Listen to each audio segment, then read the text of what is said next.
불교에서는 모든 것이 인연의 결합이라고 말합니다. 당신이 무언가에 관심을 가진다면 그것은 당신과 그것 사이에 이미 인연이 있다는 증거입니다. 반대로 만약 당신이 흥미나 연결감을 느끼지 못한다면 그것은 당신과 그것 사이에 인연이 없다는 의미입니다. 불법도 마찬가지입니다. 불법은 사람에게 지혜를 가르치고 깨달음을 가르치며 올바른 원인을 심어 올바른 결과를 거두게 하고 어리석은 자에게도 행복을 가져다 줍니다. 하지만 모든 사람이 불법에 흥미를 느끼는 것은 아닙니다. 계율을 지키기 어렵거나 마음이 혼란스럽고 불안정하기 때문일 수 있습니다. 그렇다면 어떤 사람들이 불법과 확실한 인연이 있는 것일까요? 그리고 그 인연이 있는 사람들 중 누가 불법을 성취할 수 있을까요? 본래 불성을 지닌 사람은 이 네 가지 특징을 가지고 있습니다. 당신이 부처를 믿든 믿지 않든 이를 명확히 이해해두는 것이 좋습니다. 불성에 관해서는 예로부터 두 가지 다른 관점이 있었습니다. 어떤 이는 불성을 깊은 계곡의 난초처럼 태어날 때부터 본래 갖추고 있는 것이라고 말합니다. 또 어떤 이는 불성을 천년 묵은 우물처럼 끊임없이 파내야 맑은 샘물을 볼 수 있는 것이라고 말합니다. 과연 불성은 선천적인 것일까요? 아니면 수행을 통해 이루어지는 것일까요? 부처를 믿지 않는 사람도 불성을 가질 수 있을까요? 불성은 어떤 특징을 가지고 있을까요? 외딴절의 문 앞에서 한 젊은이가 돌계단에 멍하니 앉아 있었습니다. 어릴 때부터 절에서 자란 이 대지라는 청년은 늘 불성이라는 개념에 대해 고뇌하고 있었습니다. 불성은 불교에서 매우 심오한 개념입니다. 대반열반경에서는 모든 중생은 다 불성이 있다고 말합니다. 이 말씀은 천년이 넘도록 수행자들의 길을 밝히는 등불이 되어 왔습니다. 불성은 외적인 표현이 아니라 내적인 품성입니다. 그것은 모든 종교의 경계를 초월하며 맑고 순수한 영적인 상태입니다. 절 뒤의 대나무 숲에는 시간의 이야기를 조용히 들려주는 낡은 우물이 하나 있었습니다. 우물 입구는 푸른 이끼로 뒤덮여 있었지만 우물물은 여전히 맑고 깨끗했습니다. 이 낡은 우물은 수많은 구도자들이 의혹에서 깨달음에 이르기까지의 과정을 지켜보았습니다. 명성 법사님은 종종 이곳에서 다른 이들의 의문을 풀어주곤 했는데 오늘도 예외는 아니었습니다. 스님, 여쭤볼 것이 있습니다. 대지가 공손히 말했습니다. 불성이란 무엇일까요? 그것이 정말로 종교적 신념과 관련이 없는 것인가요? 명성 법사님은 바로 대답하지 않고 대지에게 우물을 들여다보라고 했습니다. 우물물은 처음에는 흐렸지만 물을 깃고 휘젓자 점차 맑아지며 하늘의 구름을 비출 수 있게 되었습니다. 그 광경이 바로 사람의 마음속에 있는 불성의 모습이었습니다. 대반열반경에서 부처님은 이 이치를 설명하기 위해 기묘한 비유를 드셨습니다. 어느 날 안한 존자가 정사에서 좌선하고 있을 때 슬픈 얼굴에 한 청년이 들어왔습니다. 그 청년의 이름은 선명으로 왕사성의 평범한 상인의 아들이었습니다. 존자님, 제 마음이 몹시 혼란스럽습니다. 선명은 안한에게 말했습니다. 저는 어릴 때부터 불법 안에서 자랐지만 부처를 믿지 않는 사람들 중 일부가 부처님께서 가르치신 경지에 가까운 행동과 품성을 가지고 있음을 깨달았습니다. 예를 들어 이웃의 장씨 아저씨는 부처를 믿지 않지만 늘 가난한 사람들을 돕습니다. 또 시장에서 옷감을 파는 왕씨 아주머니도 부처를 믿지 않지만 매우 정직하게 살며 누구도 속인 적이 없습니다. 저는 정말 이해할 수 없습니다. 불성은 정말로 부처를 믿는지 여부와 관련이 없는 것인가요? 안하는 듣고 나서 미소를 지으며 말했습니다. 선명아, 참 잘 왔구나. 세종께서 일찍이 이 문제에 대해 특별히 설하신 적이 있다. 내가 너를 그분께 모시고 가 확인해보자. 그때 부처님께서는 중림정사에서 대중에게 법을 설하고 계셨습니다. 선명은 안한을 따라 부처님 앞에 나아가 마음속의 의혹을 털어놓았습니다. 세종께서는 다 들으신 후 자비롭게 선명을 바라보며 말씀하셨습니다. 훌륭하고 훌륭하도다. 네가 이런 질문을 할 수 있다는 것이 매우 좋구나. 내가 너에게 묻겠다. 땅속의 금이 사람에게 발견되어야만 금이라고 불리는 것이냐? 선명은 고개를 저었습니다. 그렇지 않습니다. 세존이시여, 금은 발견되든 되지 않든 그 본질은 여전히 금입니다. 부처님께서는 고개를 끄덕이며 말씀하셨습니다. 불성도 그와 같다. 모든 사람은 태어날 때부터 불성을 가지고 있으니 마치 금이 땅속에 묻혀 있어도 여전히 금인 것과 같다. 다만 어떤 사람의 불성은 뚜렷하게 드러나 쉽게 보이지만 다른 어떤 사람의 불성은 깊이 숨겨져 있어 특별한 인연이 있어야만 드러날 수 있느니라. 이때 곁에 있던 가덕존자가 물었습니다. 세존이시여, 그렇다면 한 사람의 불성이 뚜렷한지 아닌지를 어떻게 구별할 수 있습니까? 부처님께서 말씀하셨습니다. 가서 봐, 잘 듣거라. 아주 오래전 마가다라는 나라가 있었다. 그 나라의 국왕은 값을 매길 수 없는 보주를 하나 가지고 있었다. 그는 대신들의 안목을 시험해보고자 이 보주를 평범한 돌멩이들과 섞어 그들에게 구별하게 했다. 대신들은 아무리 보아도 진짜 보주를 알아채지 못했다. 그때 보물 감정에 능통한 한 노인이 와서 보더니 한눈에 진짜 보주를 가리켰다. 왕은 매우 놀라며 그에게 어떻게 알아보았는지 물었다. 노인이 말했다. 진짜 보주는 4가지 특징이 있습니다. 첫째, 어둠 속에서도 스스로 빛을 냅니다. 둘째, 진흙에 더러워져도 그 빛을 잃지 않습니다. 셋째, 물에 넣으면 물이 맑아집니다. 넷째, 주위 사물의 형상을 비출 수 있습니다. 불성도 마찬가지로 4가지 특징이 있느니라. 불성의 첫 번째 특징은 자비심입니다. 이 자비는 단순히 동정하는 마음이 아니라 내면에서 우러나오는 연민의 마음입니다. 마치 금강경에서 말하는 중생을 다 건지리라는 서원과 같습니다. 이는 보답을 바라지 않는 대자대비의 마음입니다. 불교 경전에는 부처님 당시에 귀족인 바라문 가문 출신의 가덥이라는 제자가 있었다고 기록되어 있습니다. 그는 부귀영화를 누리며 살 수 있었지만 중생의 고통을 목격한 후 모든 것을 버리고 부처를 따라 수행하기로 결심했습니다. 그는 스스로 수행할 뿐만 아니라 빈민가에 들어가 가난한 사람들을 치료해주고 농사 기술을 가르쳐 주었습니다. 바로 그 무아의 자비심이 그를 부처님의 10대 제자 중 한 명으로 만들었습니다. 진정한 자비는 분별심을 넘어선 대비심으로 다른 이가 불쌍해서 돕는 것이 아니라 마치 봄비가 초목을 가리지 않고 만물을 적시듯 계산 없이 자연스럽게 돕는 것입니다. 이 자비심은 종종 삶의 아주 평범한 부분에서 드러납니다. 예를 들어 상이슬개 한 노인이 수십 년 동안 하루도 빠짐없이 길고양이와 개를 돌보는 것처럼 말입니다. 그는 공덕을 쌓거나 명성을 얻기 위해 그런 것이 아니라 단지 생명이 고통받는 것을 참아 볼 수 없기 때문입니다. 바로 이 내면에서 우러나오는 자비심이야말로 불성의 진정한 표현입니다. 불성의 두 번째 특징은 지혜입니다. 반야경에서는 반야바라밀다라고 말하는데 이는 미혹의 언덕을 넘어 깨달음의 기슭에 이르는 지혜를 의미합니다.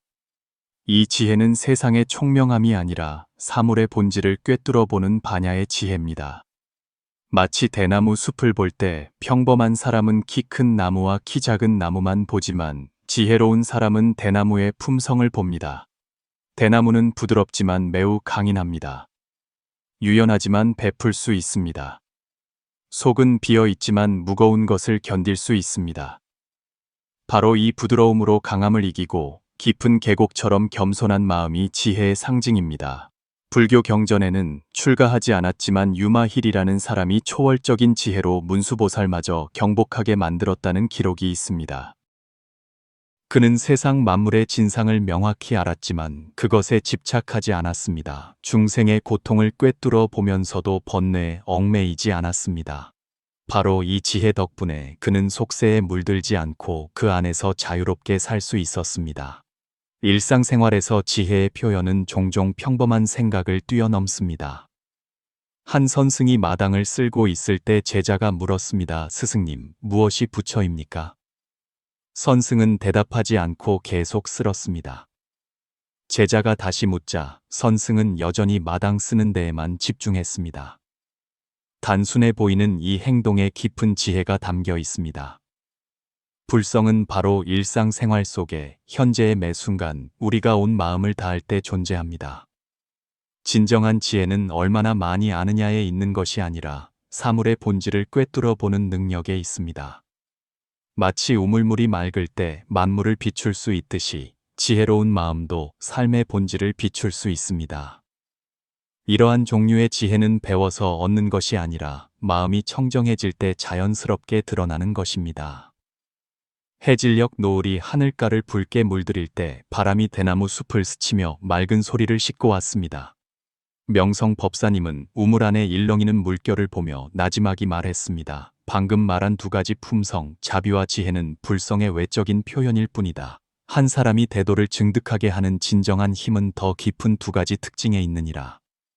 이것은 또한 수행자에게 가장 넘기 힘든 경지이면서도 가장 귀한 것이기도 하다. 세 번째 특징은 평등심입니다. 명성 법사님이 말했습니다. 우물 안에 물을 보아라. 하늘을 비추든 풀과 나무를 비추든 그것은 모두 똑같이 대한다. 숲속의 대나무들처럼 키가 크든 작든 굵든 가늘든 모두 똑같이 햇빛을 받고 이슬비를 흡수한다. 평등심은 표면적으로 똑같이 대하는 것이 아니라 모든 중생이 평등하다는 것을 내면에서 진정으로 인식하는 것입니다. 불성을 가진 사람은 다른 사람의 지위, 재산, 학력 때문에 태도를 바꾸지 않습니다. 그들의 눈에는 모든 중생이 존중받을 가치가 있고 모두 성불할 가능성이 있습니다. 대지는 깊이 생각에 잠겼습니다. 그런 평등심은 실천하기가 참으로 어렵겠습니다. 명성 법사님은 고개를 끄덕였습니다. 그렇다. 이것은 매우 깊은 수행 공부가 필요하다. 하지만 네 번째 특징은 더욱 어렵고 귀한 것인데 바로 무아이다. 무아는 불성에서 가장 심오한 특징입니다.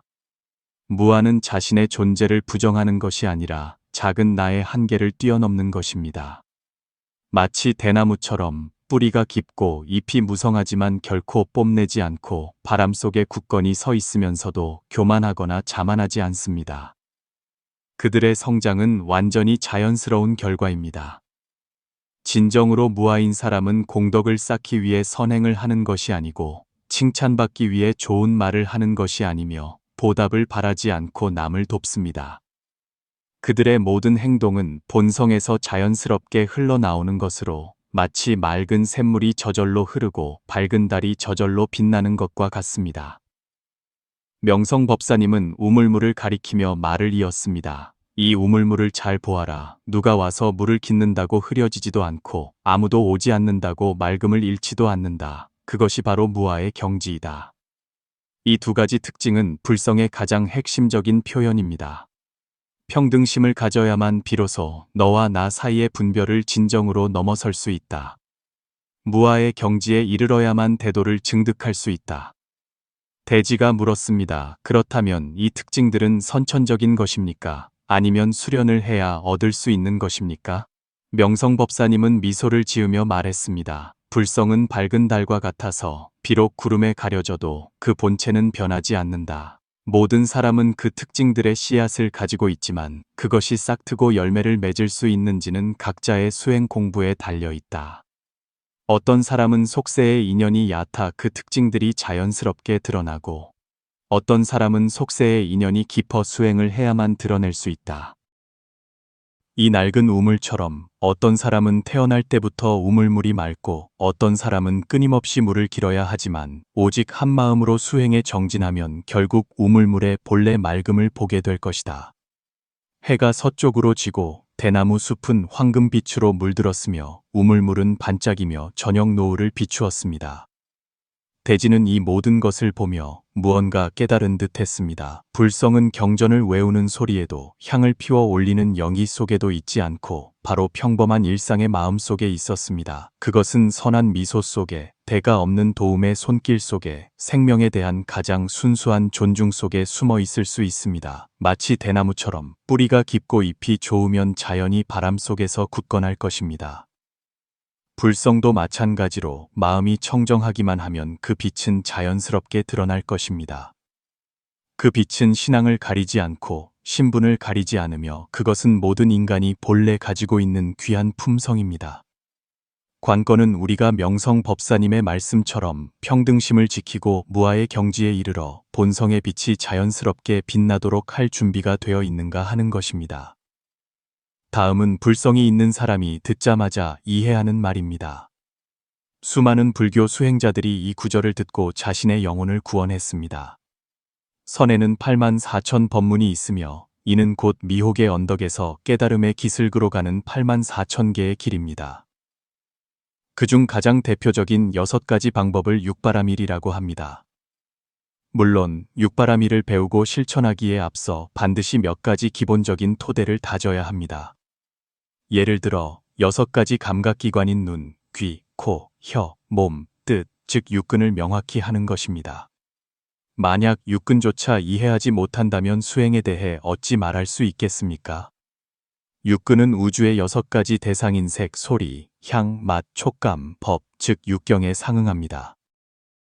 눈은 색을 보고, 귀는 소리를 들으며, 코는 냄새를 맡고, 혀는 맛을 보며, 몸은 촉감을 느끼고, 의식은 법을 받아들입니다. 육근이 육경과 접촉할 때 6가지 반응이 생기는데 이를 육식이라 하며 안식, 이식, 비식, 설식, 신식, 의식입니다. 이 중 의식은 사람들에게 가장 익숙한 개념이지만 안식이나 이식과 같은 식은 종종 경시됩니다. 우리는 흔히 이것을 인식했습니까? 라고 말하는데 사실 그 말은 불교의 가르침에서 유래했습니다. 일단 육식이 생기면 고통도 그에 따라 생겨납니다. 왜 그럴까요? 분별심이 생겼기 때문입니다.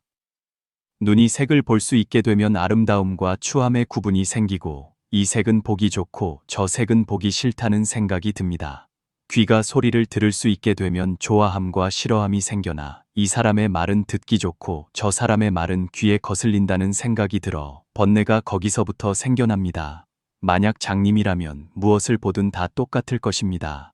만약 귀머거리라면 듣기 좋은 소리와 거슬리는 소리를 구별할 수 없을 것입니다. 육근과 육경 그리고 육식은 계속해서 6가지 경계, 즉 안계, 이계, 비계, 설계, 신계, 의식계를 형성합니다. 경계는 거기서부터 설정됩니다. 그래서 반야경에 무한계 내지 무의식계라는 구절이 있습니다. 많은 사람들이 이 구절을 잘 이해하지 못합니다.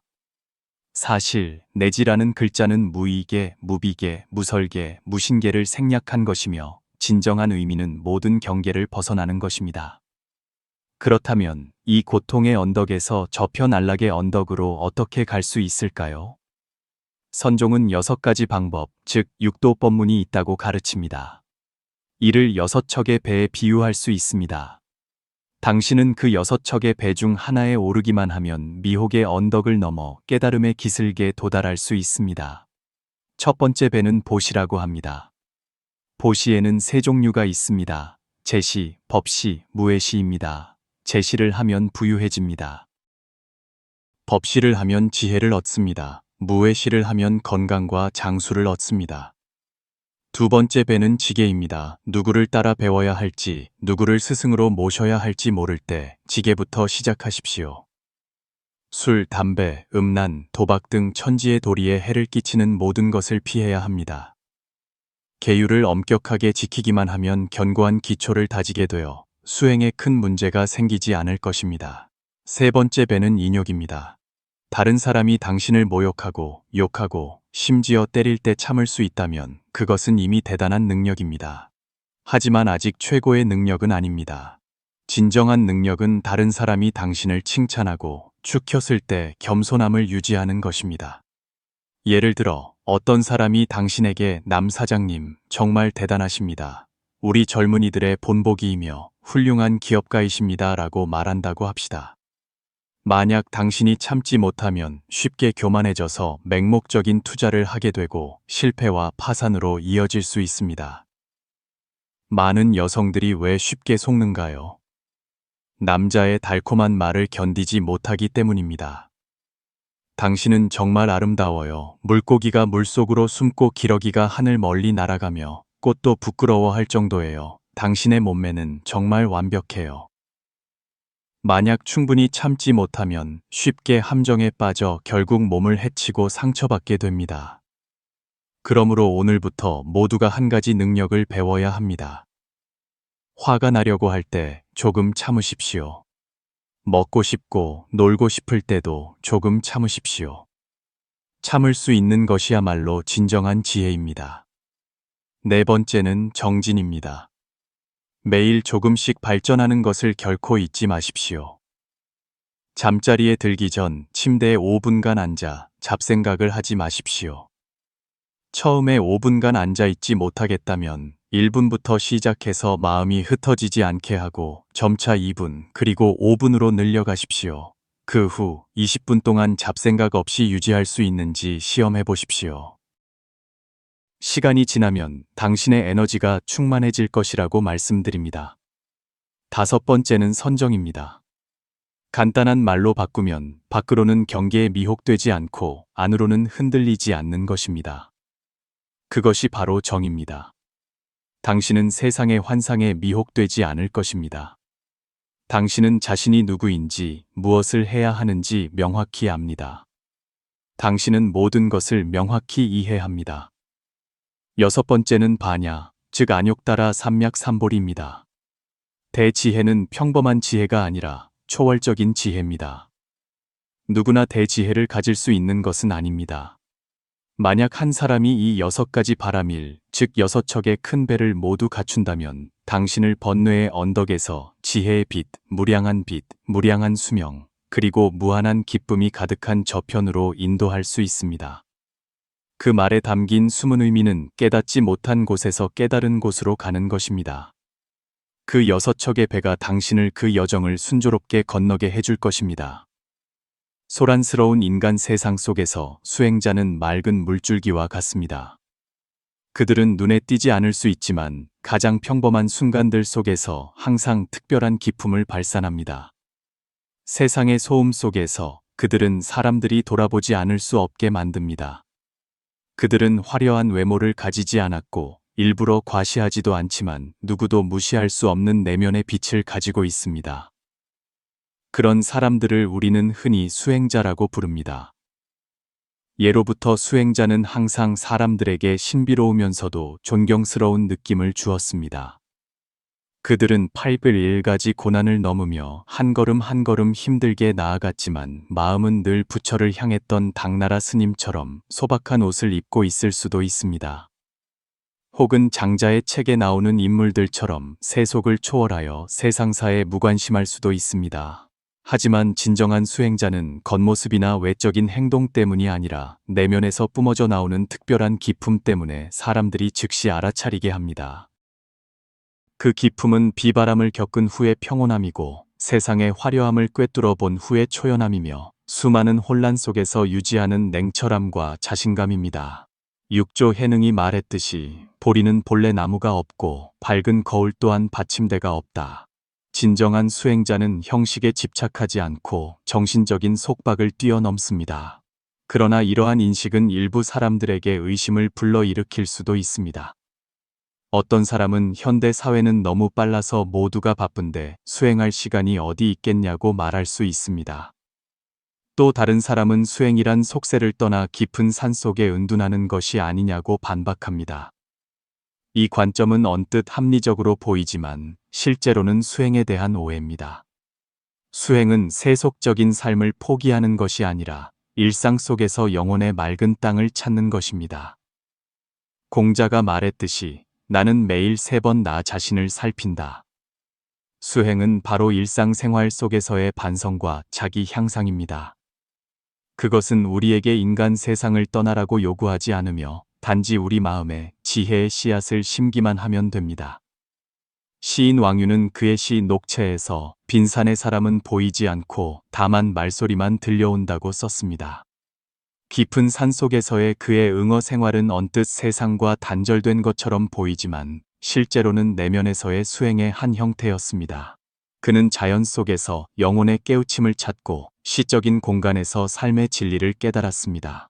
그러므로 사람들이 보자마자 수행자임을 알 수 있는 진정한 사람은 결코 과시하지 않지만 내면은 반드시 평화롭고 충만합니다.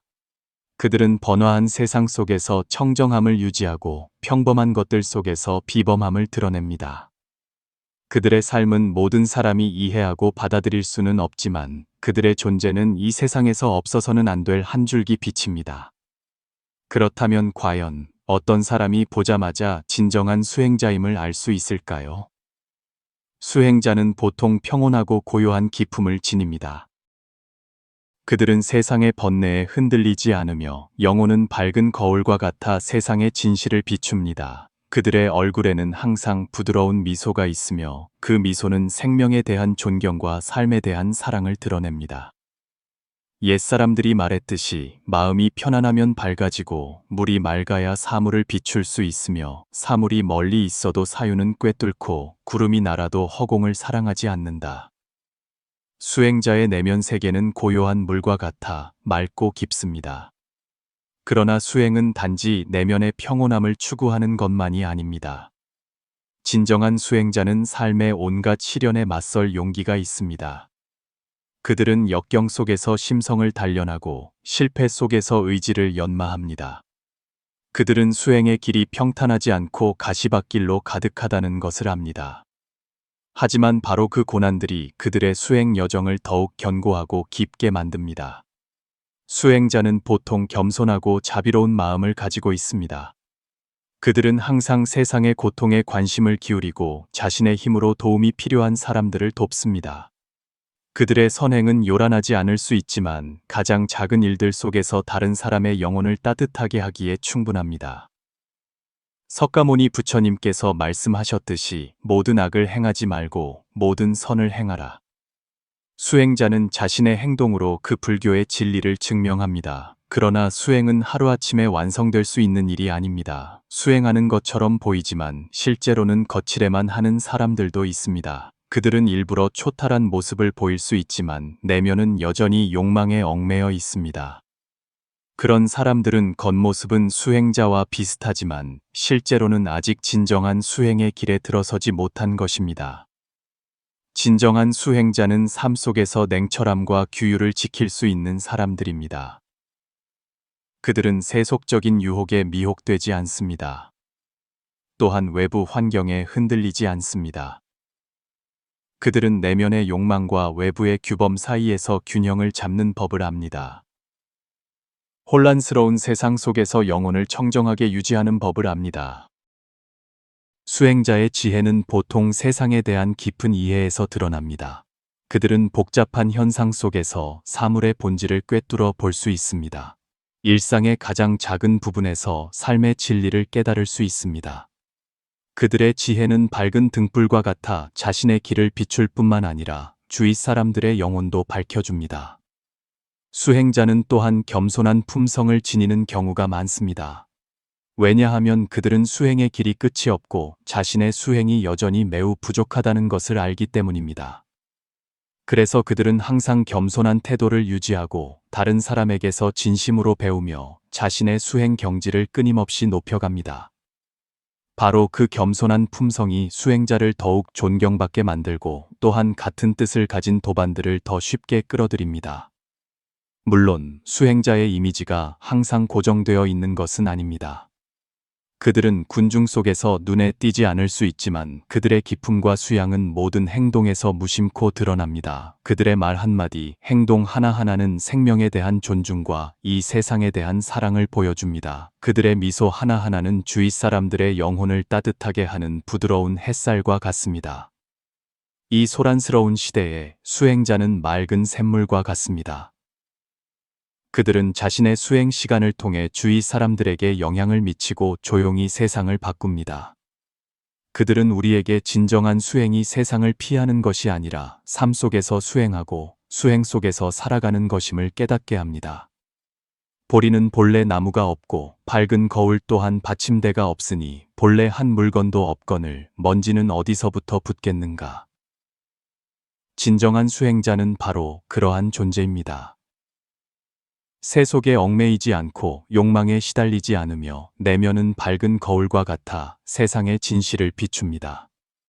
그들은 자신의 수행 시간을 통해 삶의 진리와 가치를 해석하고 동시에 우리에게 앞으로 나아갈 방향을 제시합니다. 모든 것이 불안정해 보이는 이 시대에 우리 각자는 모두 수행자가 될 수 있습니다. 수행의 외적인 형식에 굳이 얽매일 필요 없이 단지 자신의 마음속에서 자신만의 청정한 땅을 찾기만 하면 됩니다. 옛사람들이 말했듯이 공경으로써 몸을 닦고 검소함으로써 덕을 기른다. 고요함 속에서 자신의 영혼을 단련하고 소박함 속에서 도덕적 품성을 기릅니다. 그러므로 다음에 당신이 군중 속에서 평범해 보이면서도 어딘가 비범한 사람을 마주치게 된다면 성급하게 결론 내리지 마십시오. 그들은 바로 이 세상 속에서 조용히 수행하며 열정 가득한 삶을 살고 있는 사람일 수 있습니다. 그들의 존재는 우리에게 누구나 자신보다 더 나은 버전이 될 가능성이 있음을 상기시켜 줍니다. 예시 구절처럼 길은 비록 멀고 험하지만 나는 끊임없이 찾아 나설 것이다. 수행의 길 위에서 우리 각자는 모두 여행자입니다. 모든 사람의 마음 속에는 하나의 영산이 있습니다. 유연히 끝까지 읽어주셔서 감사합니다. 오늘 영상이 당신에게 도움이 되었다면 좋아요를 눌러 저를 응원해 주시고 만물에는 불성이 있다는 한마디로 화답해 주세요. 일상 속에서 그냥 흘려보내지 마십시오. 우리 모두가 이 속세에서 자신만의 평안과 지혜를 찾을 수 있기를 바랍니다. 평온한 마음으로 가장 아름다운 풍경을 살아내십시오. 아직 구독하지 않으셨다면 오른쪽 구독 버튼을 눌러 저희와 더 깊이 연결해 주세요. 공유하여 선한 지식을 널리 알려주시면 공덕이 무량할 것입니다.